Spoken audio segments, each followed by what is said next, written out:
Oi gente, meu nome é Lívia. Meu nome é Guinara. Meu nome é Gabriela. Meu nome é Carlão. E na resenha clássica de hoje a gente vai falar um pouco sobre Iracema, um romance de maior excelência do indianismo de José de Alencar, um romance de fundação escrito em prosa poética.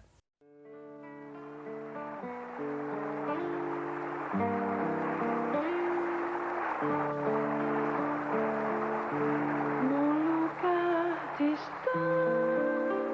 além da dor, vive fulgurante o grande amor, e dilacerante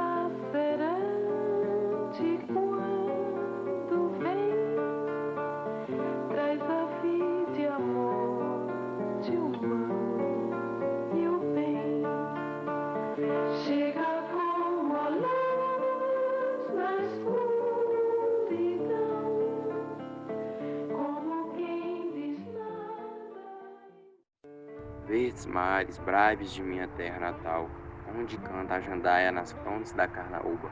Verdes mares, que brilhais como líquida esmeralda aos raios do sol nascente, perlongando as alvas praias ensombradas de coqueiros.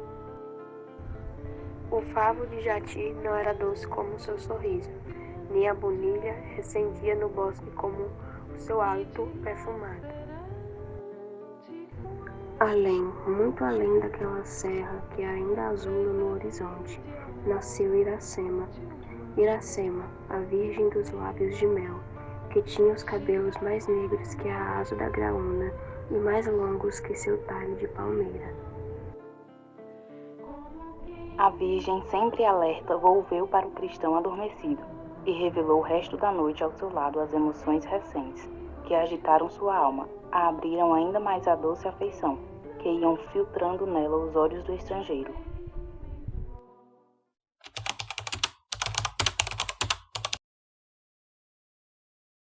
Bom, falando sobre o autor, José de Alencar foi um dramaturgo, romancista, jornalista, crítico e também político.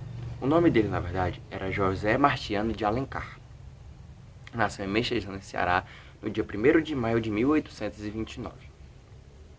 Foi um dos maiores representantes do romancismo no Brasil, sendo parte da primeira geração de autores românticos, ligado ao indianismo e ao nacionalismo, preocupado principalmente com a consolidação de uma cultura autenticamente brasileira. Isso no caso, ele não queria copiar ninguém, ele queria fazer o dele.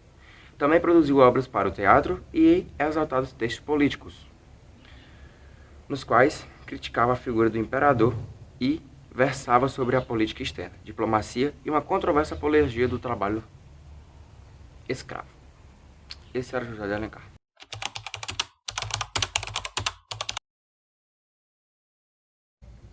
A obra narra a história de um amor improvável entre uma índia e um colonizador português, no início do processo de colonização efetiva da costa brasileira no século XVII. Deste amor nasceria o primeiro mestiço, símbolo de uma nova raça que seria o povo brasileiro. Mas a história não é tão simples assim, pois no decorrer da trajetória dos personagens vários conflitos irão surgir.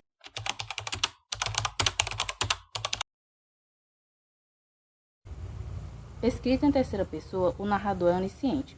O trabalho linguístico faz com que a obra seja situada no gênero de prosa poética, pois o autor privilegia aspectos relacionados à forma da poesia, como o ritmo e o uso abundante de metáforas. A paisagem é elemento importante para a narrativa. Há uma valorização das belezas das paisagens, típico do recurso nacionalista da primeira fase do romantismo. Iracema representa a indígena submissa à cultura europeia, e seu nome é um anagrama para América. Martim, por sua vez, representa o guerreiro colonizador e conquistador. Seu nome é associado a Marte, o deus greco-romano da guerra. A união entre os dois representa a lenda da criação do Ceará, pois Iracema foi enterrada à sombra de um coqueiro em que a jandaia, suave de estimação, cantava em lamento à sua morte. Ceará significa canto da jandaia.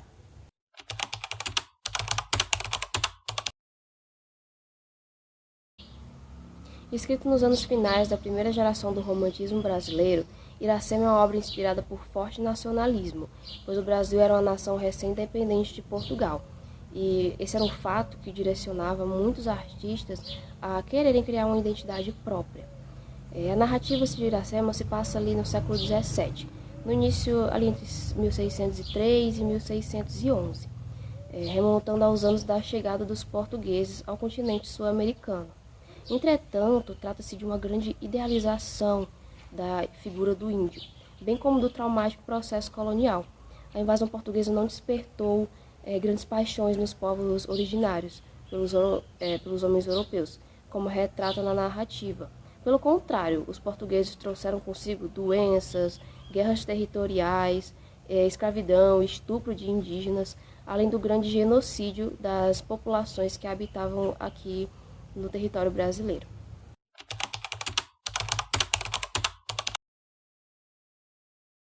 Esse Carlos Martim realmente existiu de verdade. Ele foi um militar português que defendeu a costa do Nordeste brasileiro de várias invasões. Ele é considerado um herói nacional e existe até estátuas em homenagem a ele aqui no Ceará. Mas tirando isso, muita pouca coisa na história de Iracema é realmente história. O José de Alencar não era um historiador. Ele não estava nem um pouco preocupado em contar a verdadeira história da formação do Ceará.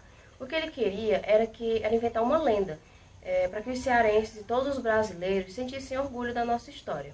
É muito importante quando você for ler Iracema ou responder qualquer pergunta sobre o livro, saber que a ideia era criar uma lenda idealizada sobre a colonização portuguesa e a miscigenação entre os índios e brancos, que deu origem ao povo brasileiro. Muito embora tenha termos em tupi e fale dos hábitos das festas, dos costumes indígenas, dos animais e das plantas, ele não é 100% confiável. Tudo é excessivamente exagerado para parecer mais bonito e heróico. Afinal, todo o povo do mundo inteiro precisa de heróis nacionais, e José de Alencar sabia disso, então ele criou para que pudéssemos nos sentirmos orgulhos de ser brasileiros. Existem várias obras inspiradas em Iracema, como filmes, músicas, pinturas, inclusive essa que a gente colocou no início do vídeo, a música que vocês ouviram, e também vários monumentos históricos retratando a imagem dos personagens. Se você tem interesse em ler o livro de Iracema, ele está disponível na nossa escola, na biblioteca. E essa foi nossa resenha de hoje. Se você não quiser perder mais nenhuma resenha, deixa o like e se inscreve no canal. E se quiserem descobrir o desfecho dessa história dramática e cheia de altos e baixos, só lendo Iracema para saber. Até a próxima resenha clássica.